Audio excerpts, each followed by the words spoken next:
Hey. Time for an out of this world story from rSpace. Won't you be my neighbor? They say, in that cheerful, sing-song way that makes you want to settle in with a nice cardigan and a cup of tea.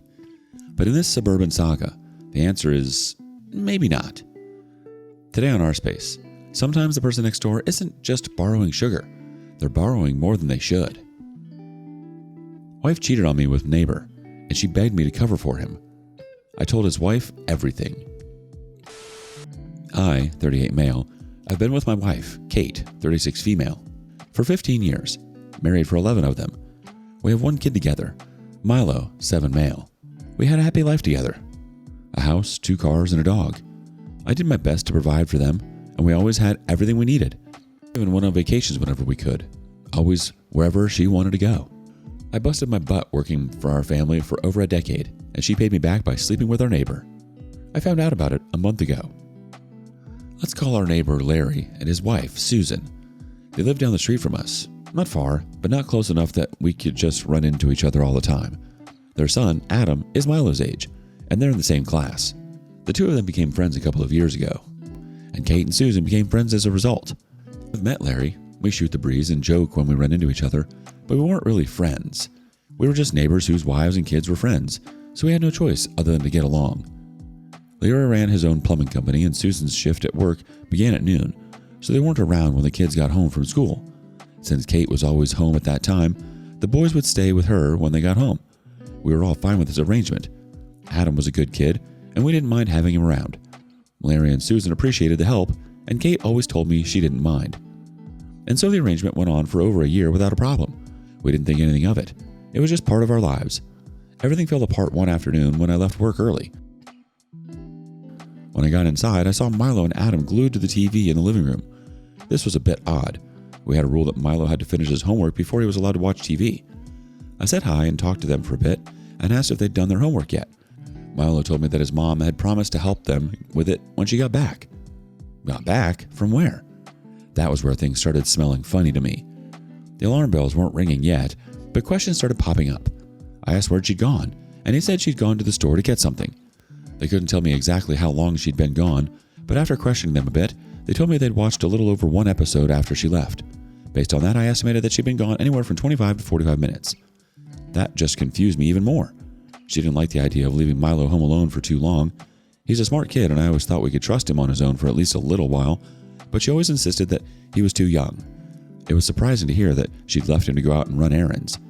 I thought it was nothing he couldn't handle, but I would have preferred to know if she was regularly leaving him home alone so I could go over rules and emergency numbers with him. I sat down with the kids and pretended to take an interest in their cartoon. I gently asked them questions, trying not to make it seem like I was interrogating them. I asked if she usually left them alone at home and where she went when she did. Milo told me that this wasn't the first time. It had been happening for a while, and this was the 3rd time that week, and she always said she was going to the store. I knew something was wrong. She preferred shopping on weekends, and she didn't like taking multiple shopping trips in a week because she was sensitive about gas money. That was when I realized why her excuse of going to the store had seemed off to me. Her car was still outside. I stepped outside to make sure I wasn't mistaken. There it was, still sitting in the driveway. I felt my stomach sink. She told Milo she went to the store when she was probably still nearby somewhere.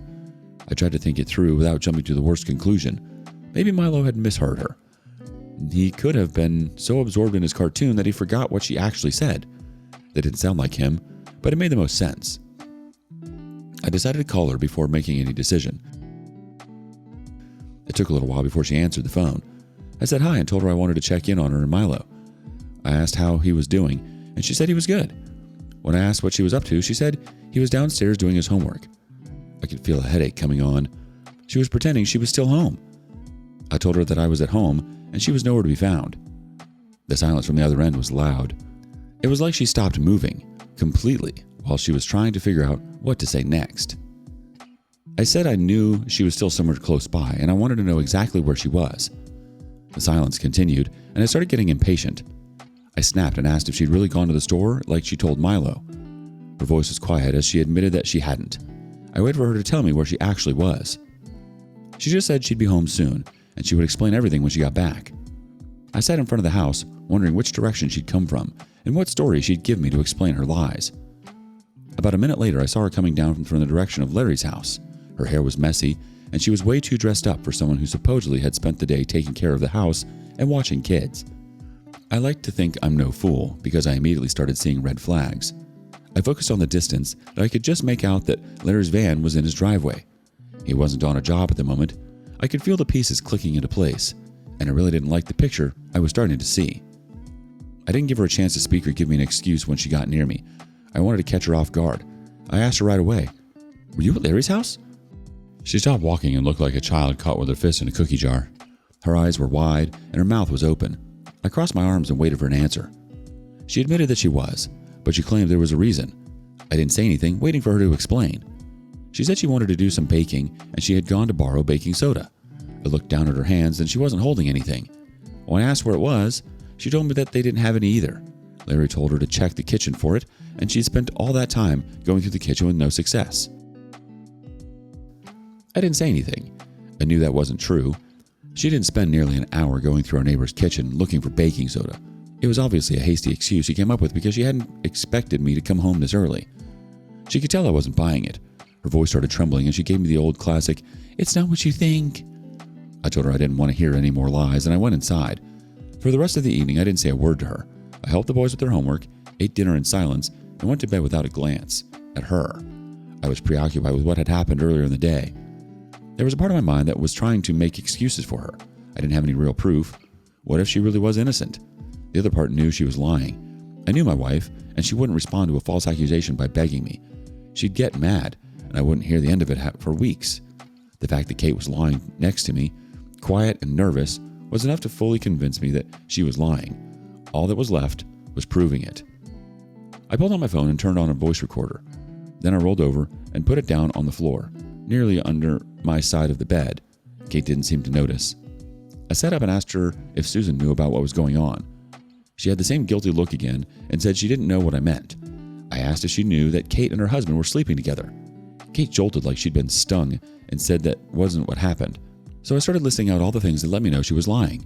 I brought up the fact that she'd spent an hour looking for baking soda in his house and the multiple grocery runs she was making every week, with no groceries to show for it. I reminded her that she'd lied about where she was when I called her earlier. Kate didn't offer any valid defense. She just kept repeating that she'd told me that there was nothing going on, and I was supposed to believe her. I asked if she thought Susan would believe her. She gripped my arm and asked me not to talk to her. She claimed she wouldn't understand, and it would just end up ruining their friendship. I kept pushing it. I said that there wasn't anything to be scared of if she was telling the truth. Eventually, Kate broke down. First, she said something might have happened. I said that was a vague response, and I started pressing for more details. The more I pushed her, the more she admitted. First, she said it was just a casual, emotional involvement, and after a few minutes of interrogation, she was crying and admitted that it was more than that. She said it only happened a few times. The first time it happened, Larry had come over to pick up Adam. She'd noticed he had something on his mind, and he told her that he was having trouble in his marriage. She made him a cup of tea, and they talked for a while. She said that happened a few more times until they eventually found themselves getting physical. She claimed it had never gone as far as sex, but I don't believe that. It doesn't matter anyway. Cheating is cheating, and she cheated. I wasn't even a little bit satisfied to find out I was correct. I felt like I was about to throw up. Just thinking about how difficult our lives were going to become gave me a cold sweat. Kate, on the other hand, was just thinking about what Susan would say. As soon as she was done confessing how she'd completely disrespected me in our marriage, she started begging me not to tell Susan because it would destroy their friendship and ruin her marriage. I asked if she'd had the same reservations about destroying ours. She started crying and said that wasn't fair. She took my hand and said we could still find a way to make things work. When she started going on about how our lives were strong enough to overcome anything, I walked out on her. I stayed in the guest room that night and locked the door. I didn't say anything about it to her for the next few days, and she didn't bring it up herself. I could tell she was being careful, probably hoping that I decided to let it go. I didn't. I was talking to a lawyer and getting my accounts and documents in order. I haven't said anything to Larry or Kate yet, either. I feel like I need to confront him and let his wife know what he's up to. But I'm also just overwhelmed by the whole thing, and I feel like I need to focus on my own trouble right now. I want to borrow baking soda. Sure you did. What's amazing is her priorities. Worried about her friendship with Susan, worried about ruining their life, but not a single thought for the one she's been lying to for months. Kate's version of love is apparently just whatever benefits her without consequence. Update 1. I got a lot of great advice after my first post. What really stuck with me was the comment that said I should put myself in Susan's shoes and decide whether I'd want to know or not. As hard as it's been dealing with the knowledge of her affair, the truth is that I would want to know. I was already getting myself ready to talk to her when the decision was made for me. It was after Kate got the divorce papers. She'd cried and begged and made a fool of herself, and I did my best to ignore her. And then the next weekend, she invited Susan and Larry over without telling me about it. Larry and Kate both looked uneasy. I could see them watching my every move, trying to get a read on me. Susan was blissfully unaware of the drama lurking beneath the surface. I knew what Kate's goal was. She wanted me to see what I would be breaking apart if I exposed them. It was cowardly and manipulative, and I hated her for it. Unfortunately for her, I'd already accepted the fact that whatever happened would be my fault. I waited until a bit later in the evening, after both Larry and Kate had let their guard down. Larry still couldn't meet my eyes, but I could tell he was more at ease. They both thought I wasn't going to say anything, so I did when they least expected it, right when they were about to leave. I didn't make a big scene of it. I turned to Susan and casually threw out that they were sleeping together. Everyone froze completely still. Susan was the first person to talk, and her response surprised me. She smacked Larry against his chest and asked if he was really pulling the same crap again. I thought I would need to bring out the proof before she believed me, but that wasn't necessary. Between sobs and shouts, she explained that Larry had done the same thing with a subordinate of his old job. Susan had chosen to forgive him and try to move on, but she couldn't stand the embarrassment. That was why they moved to our neighborhood, and he started his own business. Even Kate was surprised by all of this. It got worse when Susan explained that he'd used the same lines on the other girl too. He told her he was having problems in his marriage, which wasn't true at the time. That's why Susan said she couldn't believe them when they said they never had sex. He said the same thing last time, but the other woman had admitted the truth. I tried to comfort Susan and told her I was just as devastated as she was, but I told her she couldn't forgive him again. He was never going to change. I revealed that Kate and I were getting a divorce and told her that it was probably the best move for her too. We were both married to terrible people. Larry was a serial cheater, and my wife had invited both of them there to try to guilt me into silence. Susan was trying to convince Kate that nothing serious had happened, but Larry couldn't say a word. He looked like someone who knew there was no lying his way out of it. He tried convincing her that nothing had happened, but even he didn't sound like he believed himself. She turned to Kate and really let her have it. She screamed at her for a few minutes straight, calling her a fake friend and a home wrecker. Kate tried to calm her down and explain herself, but she didn't get a chance. Eventually, she just broke down crying while Susan unloaded on her. She eventually stormed out of the house, sobbing, and Larry followed her. Kate turned to me and told me to look at what I'd done to them. I cut her off and raised my voice without shouting. I told her that the fault was completely with her and Larry. Susan and I were the victims in all of this. I asked her how she could still defend him, knowing that he'd been playing her like that. She didn't have a response to that. She just stood there, lowered her head, and started crying. I rolled my eyes and walked right past her. Susan called me the next morning. Her voice was rough, and it was easy to tell that she'd been screaming and crying all night. She apologized for breaking down in my living room and thanked me for telling me about their affair. I told her it wasn't a problem, and I was always around to lend an ear if she ever needed anyone to talk to. She said they'd sent Adam to spend the weekend with his grandmother while the two of them discussed their future. She told me that she was going to get a divorce this time. She'd given up her old life just to give their relationship a second chance, and she wasn't going to do that again. I supported her decision and recommended my divorce lawyer to her. Forgiving a cheater is always a huge mistake, and I'm just glad Susan isn't going to repeat it this time. Update 2. Hopefully this is the last update about the time my life fell apart. A lot has happened, but I'll just give you the good parts. First, Kate is now officially my ex-wife. It was a messy divorce, and I'm glad I made it through in one piece.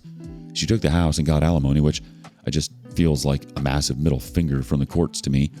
My lawyer did his best, though, and we managed to keep the payments to a level that wouldn't financially ruin me. It still doesn't feel good giving a cut of my paycheck to a woman who cheated on me, though. We're sharing custody of Milo. I was grateful for that. He's the best part of my life, and just knowing that I still have him has made this whole hellish experience survivable. He was mostly just confused that we weren't living together anymore, and we both agreed to make the transition as smooth as possible for him. We managed to stay completely civil in front of him. The ground rules were that there were no fights and no talk of our marriage when he was around. That wasn't hard because I only ever spoke to Kate when it had to do with our son. Susan actually went through with the divorce. There were a lot of comments on my last update that doubted she would actually leave her husband. Well, she did. The proceedings are still underway, and she's having a better time than I was. Obviously, it usually goes easier for the woman, whether or not they're the one who did the cheating. I'm a bit jealous, but I'm also happy for her.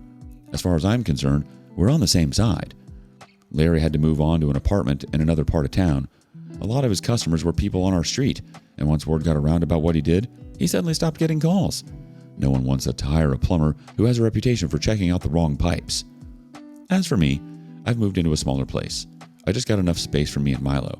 When it's my turn to have him, I've been making sure to stay attentive to all his needs, and he's adjusted to our new family situation quite well. And me?